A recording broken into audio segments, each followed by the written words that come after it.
Hello friends, this is Shriya Asthana and welcome in my channel edu lifetime. आज का जो video है वो फैक्ट्री एक्ट 1948 के चैप्टर 10 पेनल्टीज़ एंड प्रोसीजर्स को कवर करता है और इसमें सेक्शन 92 टू 106 ए तक हम पढ़ेंगे। इससे पहले के जितने सेक्शन हैं वो मैं ऑलरेडी कवर करा चुकी हूँ। उनसे रिलेटेड अगर आपको वीडियो देखने हैं तो मेरे चैनल की प्लेलिस्ट फैक्ट्री एक्ट 1948 में जाकर आप सारे वीडियोज़ देख सकते हैं। इस चैप्टर में पेनल्टीज़ के रिगार्डिंग प्रोविज़न दिए हुए हैं कि अगर इस एक्ट के किसी भी सेक्शन को ऑक्यूपायर या मैनेजर या वर्कर वायोलेट करता है तो क्या क्या कंडीशन होंगी पेनल्टीज़ की और क्या क्या प्रोसीजर होंगे। स्टार्ट करते हैं आज के वीडियो का कंटेंट। सबसे पहले सेक्शन है 92 जो कि है जर्नल पेनल्टी फॉर ऑफेंसेस। इसके रिगार्डिंग प्रोविज़न दिया हुआ है। इसमें बताया गया है कि अगर ऑक्यूपायर इस एक्ट के किसी भी सेक्शन को या प्रोविज़न को वायोलेट करता है तो उसे मैक्सिमम 2 साल की जेल हो सकती है और 1 लाख तक का फ़ाइन लगाया जा सकता है। पर अगर ये ऑफेंस कंटिन्यू रहता है, मीन्स मान लो उसको सज़ा भी मिल गई, उसने फ़ाइन भी लगा दिया, पर अभी तक वो जो गलती कर रहा था वो उसको कंटिन्यू करके रखता है, तो उस कंडीशन में पनिशमेंट मिलने के बाद भी ऑक्यूपायर जो है उसको कंटिन्यू रखने के बाद में भी वो जितने दिन ऑफेंस कंटिन्यू रहेगा उतने दिन पर डे 1000 रुपीज़ का फाइन लगेगा। नेक्स्ट है हमारा section 93, liability of owner of premises in certain circumstances.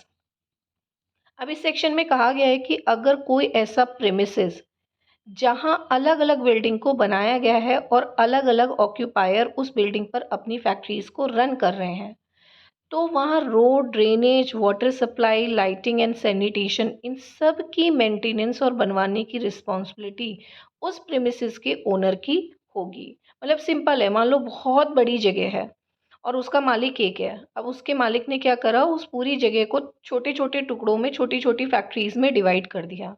अब हर ओनर जो है अपनी फैक्ट्री उस प्रेमिसेस के ऊपर चला रही है, ठीक है। तो वहाँ पे जो ये बेसिक फैसिलिटीज़ होंगी उनका मेंटेनेंस करने की रिस्पॉन्सिबिलिटी उस प्रीमिसेस यानी जिसकी वो ज़मीन है, फैक्ट्री की बात नहीं कर रहे हम, ज़मीन की बात कर रहे हैं। जो कॉमन पाथ है, जो कॉमन एरिया है, वहाँ सबका जितना भी वेलफेयर और जो लाइटिंग हो गई और जो सेफ्टी से रिलेटेड हो गए, उन सब की रिस्पॉन्सिबिलिटी उस प्रीमिसेस के ओनर की होगी।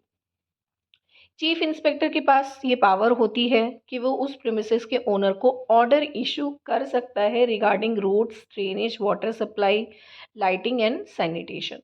ओवरऑल आप ये कह सकते हैं कि हेल्थ, सेफ्टी और वेलफेयर से रिलेटेड प्रोविज़न को पूरा करने की रिस्पॉन्सिबिलिटी उस प्रीमिसेस के ओनर की होती है जहां मल्टीपल फैक्ट्रीज रन कर रही हो।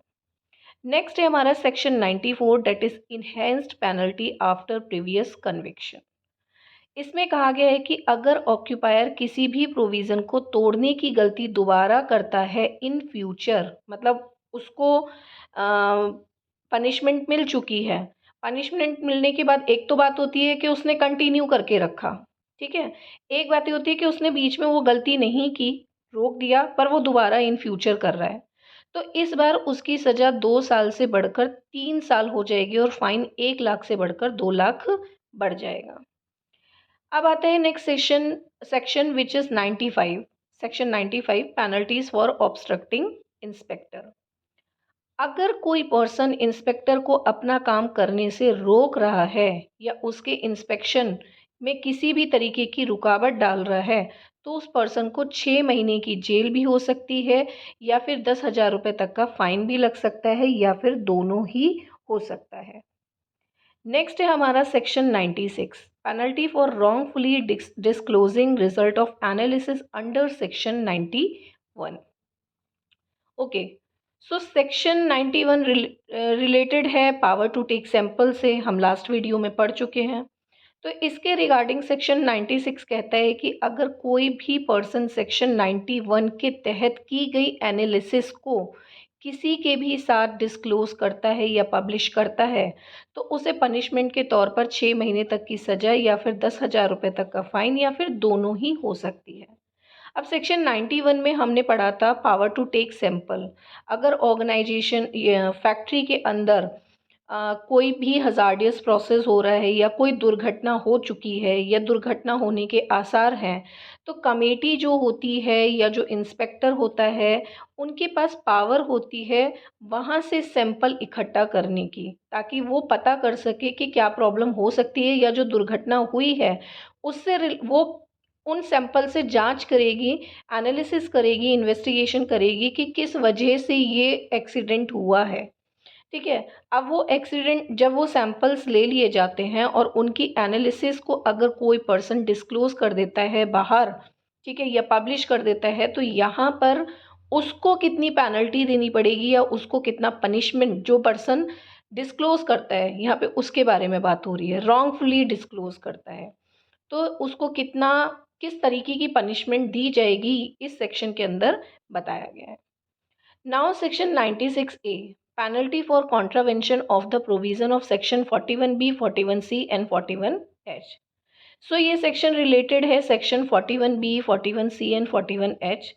अब इन सेक्शन में क्या था इसका वीडियो मैं बना चुकी हूँ, जिसका लिंक मैं डिस्क्रिप्शन बॉक्स में दे दिया है, आप वहाँ से जाकर इन सेक्शंस के बारे में पढ़ सकते हैं।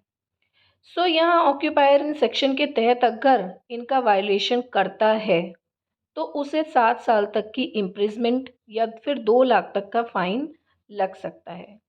लेकिन अगर ये ऑफेंस कंटिन्यू रहता है तो 5,000 रुपये पर डे का फाइन लगेगा, जब तक ऑक्यूपायर उस ऑफेंस को ख़त्म नहीं कर देता है।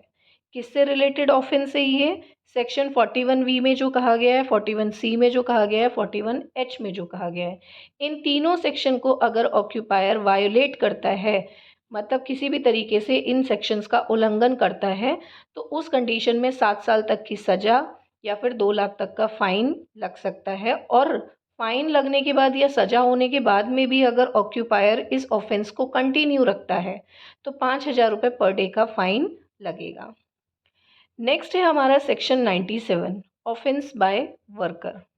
अब इसमें वर्कर से रिलेटेड प्रोविज़न के बारे में बताया गया है। मीन्स अगर वर्कर किसी भी प्रोविज़न को तोड़ता है तो उसे पनिश किया जाएगा और उसे मैक्सिमम पेनल्टी 500 रुपीज़ तक लग सकती है।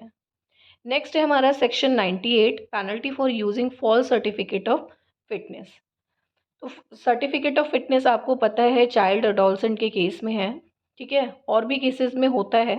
तो अगर कोई फॉल्स फिटनेस सर्टिफिकेट बनवाता है तो उसे 2 महीने की जेल हो सकती है या फिर 1,000 रुपीज़ का फ़ाइन भी लग सकता है, या फिर ये कंडीशन के ऊपर अप्लाई है, या फिर ये दोनों ही चीज़ें उसके साथ हो सकती हैं, जेल भी हो सकती है और फ़ाइन भी लग सकता है। नेक्स्ट है हमारा section 99, penalty for permitting double employment of child. हम लास्ट वीडियोस में ऑलरेडी पढ़ चुके हैं कि किसी भी चाइल्ड से 4.5 घंटे से ज़्यादा काम नहीं कराना होता है, और डबल एम्प्लॉयमेंट प्रोहिबिट है। डबल एम्प्लॉयमेंट का मतलब क्या हो गया कि आप एक जगह भी काम कर रहे हो और दूसरी जगह जाके भी काम कर रहे हो। चाइल्ड के केसेस में भी है, अडल्ट के केसेस में है। फिर भी अगर ये ऐसा देखा जाता है कि उस चाइल्ड का कोई भी पेरेंट या गार्जियन जिसका इंटरेस्ट उस चाइल्ड की वेजेस से है, पैसे से है, और वो उस पैसे के चक्कर में उससे ज़्यादा काम करवा रहा है, तो यहाँ पे उसको पनिश किया जाएगा अप टू 1,000 रुपीज़ फ़ाइन।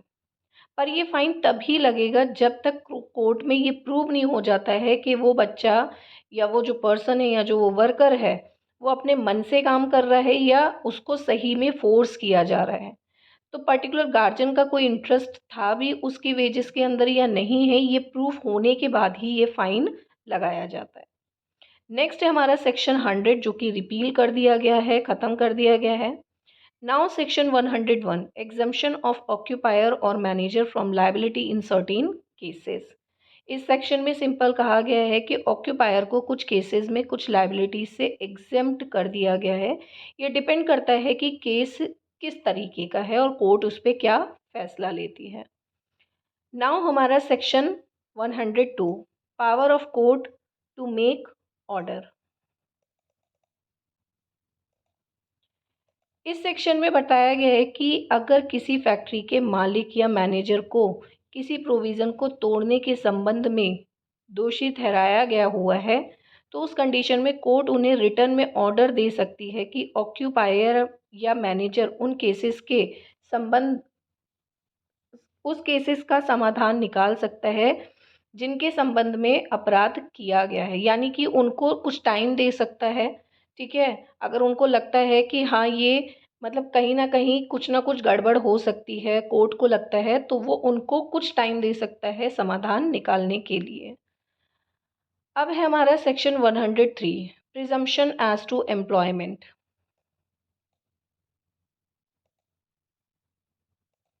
अब इस सेक्शन में कहा गया है कि अगर कोई भी पर्सन फैक्ट्री में रेस्ट या इंटरवल के टाइम के अलावा वर्किंग टाइम में घूमता हुआ नजर आता है तो उस फैक्ट्री का वर्कर माना जाएगा, चाहे वो आउटसाइडर क्यों ना हो। और उस पार्ट पर उस एक्ट के सारे जो है उस वर्कर पर उस एक्ट के सारे सेक्शन एप्लीकेबल होंगे अनटिल वो अपने आप को प्रूव नहीं करता कि वो उस फैक्ट्री का वर्कर है या नहीं। किसी भी फैक्ट्री में वर्किंग टाइम में अगर कोई भी पर्सन फालतू घूमता हुआ दिखाई जाता है और कोई भी दुर्घटना होती है और दुर्घटना में उसको माना जाता है कि इसके कारण ये दुर्घटना हुई होगी या उसने किसी भी तरीके का कोई एक्ट किया होगा, तो वहाँ पे उस सेक्शन के जो पेनल्टी और प्रोसीजर्स हैं वो एप्लीकेबल हो जाएंगे। Now section 104, onus as to age. इस सेक्शन में एज से रिलेटेड कहा गया है कि अगर कोई वर्कर किसी एक्ट में पनिशेबल पाया जाता है और कोर्ट की ओपिनियन उस वर्कर की एज को लेकर प्रिमा फेसी होती है। अब पहले तो मैं आपको बता दूं कि प्राइमा फेसी क्या होता है। ये टर्मिनोलॉजी आपको इस एक्ट के इस सेक्शन में पढ़ने के लिए मिलेगी। प्राइमा फेसी का मतलब होता है कि फर्स्ट टाइम देखने पर जो भी आप उस ऑब्जेक्ट या पर्सन के बारे में अपनी ओपिनियन बना लेते हो और बाद में वो गलत साबित होती है, this is called prima facie. तो यहाँ इस तरीके के वर्डन को गलत साबित करने का काम अक्यूज पर होता है, मतलब वर्कर पर।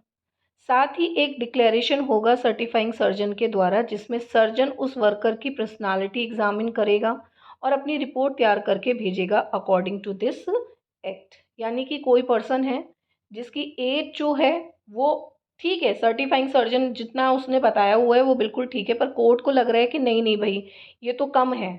उसने पहली बार देख में ही बोल दिया कि नहीं, इसने जो सर्टिफिकेट बनवाया है वो गलत है और जो ये अपने बारे में बता रहा है वो गलत है।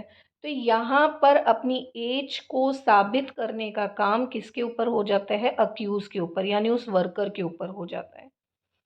नेक्स्ट है हमारा section 104A, onus of proving limit of what is practicable etcetera.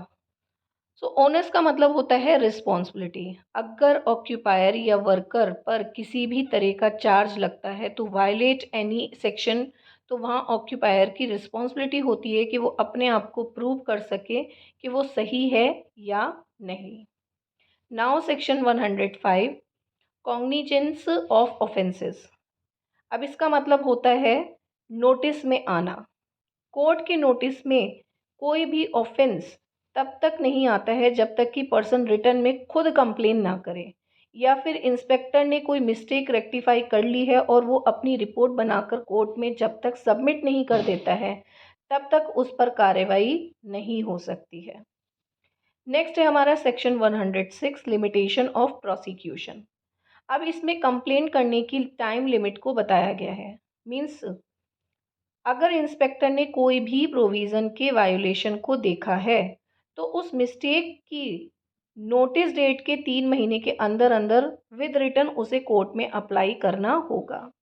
अब यहाँ 2 पॉइंट हैं, ध्यान दीजिएगा। कोई भी मिस्टेक तुरंत सामने नहीं आती है, तो इस सेक्शन में कहा गया है कि मिस्टेक होने के 6 महीने के अंदर और मिस्टेक के नोटिस में आने के 3 महीने के अंदर, समझ में आया ना? दोनों चीज़ अलग है। मिस्टेक होने के 6 महीने के अंदर और मिस्टेक के नोटिस में आने के 3 महीने के अंदर इंस्पेक्टर को कोर्ट में अप्लाई करना होगा। एंड लास्ट है हमारा section 106A, jurisdiction of a court for entertaining proceeding etcetera for offences. Jurisdiction का मतलब होता है किसी भी फैक्ट्री से रिलेटेड केस को लेने की रिस्पॉन्सिबिलिटी। मीन्स हम कई बार देखते हैं कि एरिया वाइज पुलिस स्टेशन और कोर्ट में आपस में डिस्प्यूट होता है कि ये केस मेरा एरिया का नहीं है, ये केस तेरे एरिया का है। तो यहाँ सिंपल कहा गया है कि फैक्ट्री सेटअप जहाँ लगा हुआ है, जिस एरिया में लगा हुआ है, ज्यूरिस्डिक्शन उसी एरिया के कोर्ट का या पुलिस स्टेशन का होगा। सिंपल। सो यहाँ हमारा चैप्टर 10 फिनिश होता है, which is related to penalty and procedures. I hope you like the content of video. We will back soon with another and last video of this act. Please like, share and subscribe my channel to motivating me. Thank you so much. Keep watching and keep learning with Edu Lifetime.